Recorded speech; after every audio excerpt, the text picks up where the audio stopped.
Hi, this is Suzanne Wachtel, and today we're going to talk about a serious topic, but a very important topic, which is parenting during a divorce or a breakup. It doesn't have to be a marriage, to be a breakup and have children. So typically, people today are separating, breaking up, divorcing, and the biggest issue, the biggest problem that I see is how to handle the children during this difficult, stressful, emotional time where they will be affected and they will be damaged as little, if not at all. So, yes, when you have children at any age, whether they're 2 or 22 or 32 or 42, children do have a connection to each parent. Let's face it, you each are a part of them. And so when parents are having conflicts, when parents are separating and breaking up, most children are concerned mostly with what's going to happen to them during this time and when it's over. Are they going to have the same room? Are they going to have to move? Is everything going to be okay? Who are they going to be with?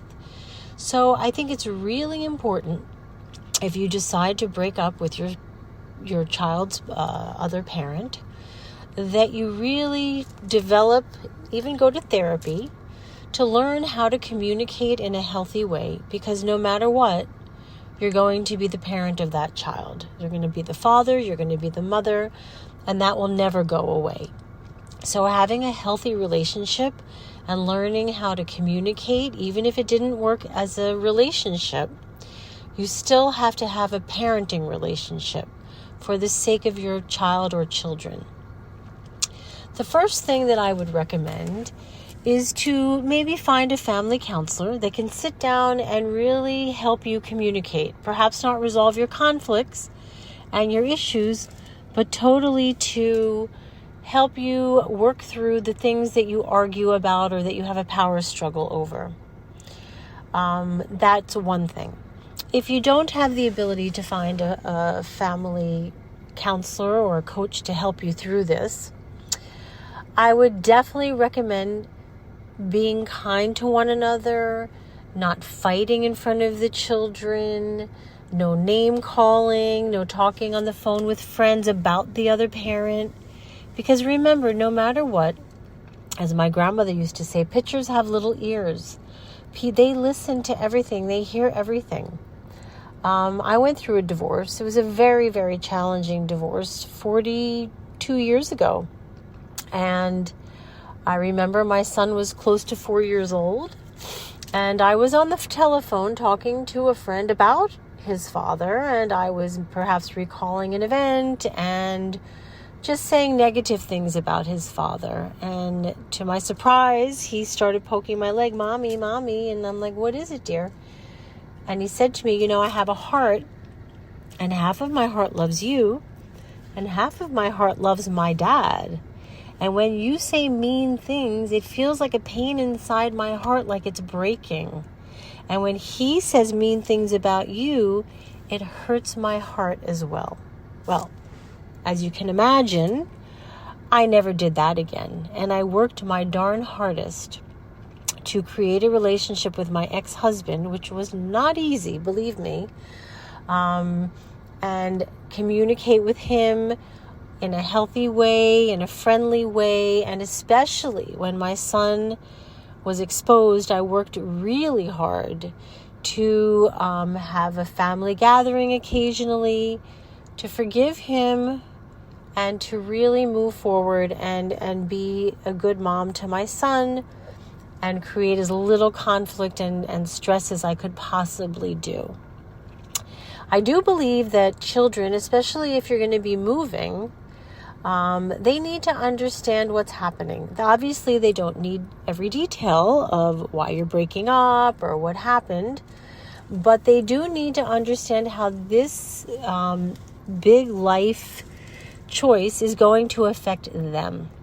I once had a patient who brought their son in. He must have been 10 years old at the time, and his mother and father had broken up, And they really did not communicate much with him about their breakup or what was going on or what would be happening.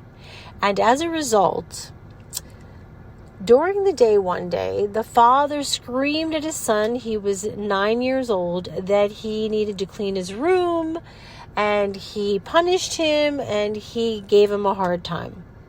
It just so happened that that particular evening was the night that he was taking his things and physically moving out. For 1 year, this little boy didn't know better. He believed that his father left because he was mad at him because he had not cleaned his room.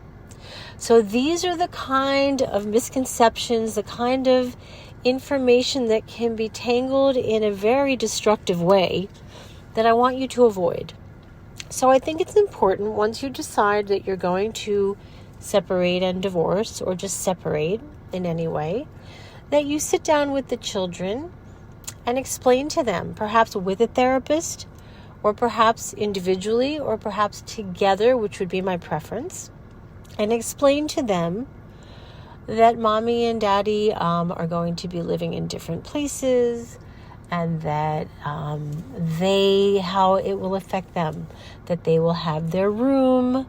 Some modern families now are doing a technique called nesting, where they keep the family home intact so the children don't have to go back and forth, and they rotate. 1 week a parent comes there and then leaves, has another apartment perhaps, and then the other parent comes for a week.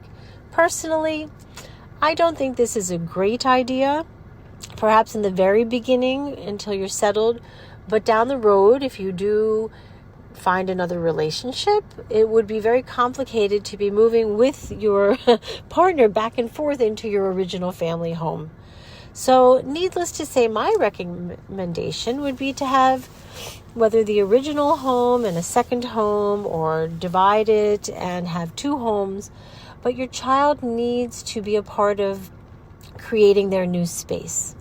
So if you have the 2 homes, I really believe you need 2 sets of things.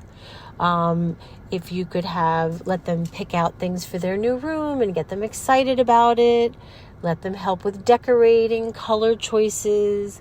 Obviously, if you have a very expensive computer, you may need to bring it back and forth, but if you have the means, it would be great to have one in one home and one in another, toys that they like in one in each other's home, clothing. It can be very stressful for a child to have to pack a bag and bring their things back and forth. So my preference, if doable, would be to have duplicates, things in each home that they look forward to, that they enjoy, and that they don't feel that going to one place is less fun or less comfortable than the other. So, children, depending on their age, are very much about the moment. They really do live more in the moment than we do as adults.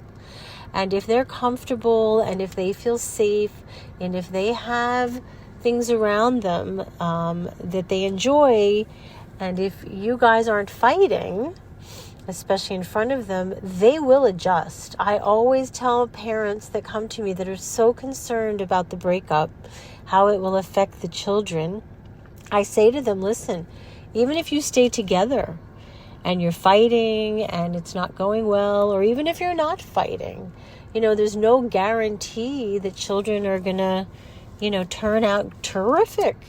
So you're not ruining their lives by breaking up. In fact, some people have a healthier outcome because there's less stress, there's better energy surrounding them, parents develop a friendship, a mutual love for their child, and sometimes the children are better off. So the fear and the guilt that breaking up is going to damage your child is something that you have to really work on yourselves and understand that, when raising a child, there's so many things that can happen, whether it's being bullied. I could go through the list. I've written a book on raising a child called Like Mother, Like Son. And, we talk about all the various topics that can come up and how parents can handle them. But breaking up is a very, very important topic that, if handled correctly, if handled with love, if loving your child more than you dislike, or even, I'll use the word, hate your spouse or partner, if you can love your child more and care more about his or her best interest and well-being, then the child will be fine. Because when there's love around a child, whether you live separately, I always kid around and say, everyone who's going through this needs to watch Mrs. Doubtfire. Because in Mrs. Doubtfire, if any of you have not seen it, it's about a couple breaking up, and the father misses his children so desperately that he dresses up as a woman and takes a job in their home as a nanny so he can spend, every day with them. And it just really shows how giving the children love and stability and making them really important in your life can make a huge difference. And there are all kinds of families. Just because you live separately and you're not together as one unit anymore, you're still a family. And if you can get along and you can do it, I recommend once in a while doing things as a family, whether it's a dinner or a circus or an event. It really makes a child feel healthy and loved to see their parents being friendly. And that is super important. So in the challenges of going through a divorce, which is very, very stressful, and I totally understand, I divorced a divorce attorney from Manhattan, so you can only imagine what that was like. It was very, very difficult. And I was able to forgive him and co-parent with him. And yes, we had our bumps in the road at times, but I would say all in all, as parents, we did a pretty good job. And that would be my advice, was to really try to take care of your children. Once again, to review, make sure that they understand what's happening. Make sure that they're not afraid, that they know what will be different and what will be the same, what they can depend on, what are some of the good things. I remember my son bragging to a friend. I overheard him playing on a play date once. And he said, "Oh my God, it's great when your parents are divorced because you get Hanukkah gifts at one house and then you get presents at the other house. And it's really kind of cool." So I just thought that was kind of interesting that he felt he got double dipped in a good way. And it doesn't have to be negative. It doesn't have to be terrible.